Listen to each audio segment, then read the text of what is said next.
The top two teams in the American Association clash at Newman Outdoor Field. The Fargo-Moorhead Redhawks have the top spot in the West Division, but only by half a game. The Kansas City Monarchs are right on their tail feathers. Both teams with the league-leading 18 wins coming into the day.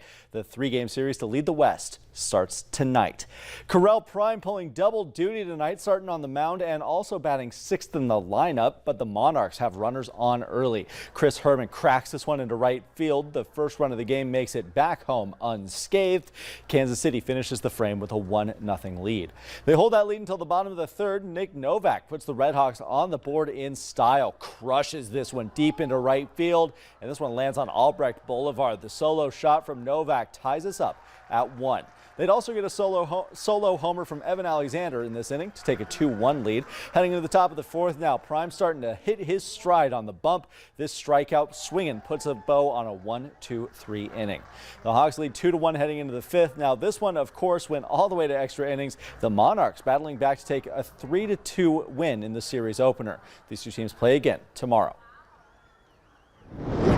And we still have some state tournament action to catch up on. The Fosston Greyhounds facing Legacy Christian in the single A bracket. We're scoreless in the top of the third, but not for long. Thomas Simonson cracks this one right back up the middle. That's going to bring the go-ahead run around third. Aiden Wolf sliding in to make this a 1-0 game.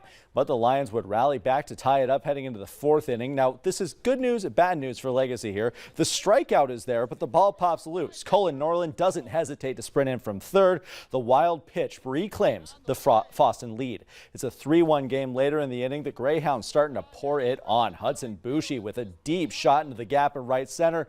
Nobody's going to come close to this one. Fosston building themselves a 4-1 lead in this quarterfinal matchup, and they're going to dominate all the way to an 11-1 win, advancing to the semifinals. They now play Belgrade Bruton El Rosa in the next round, who shocked the top-seeded Southridge earlier today.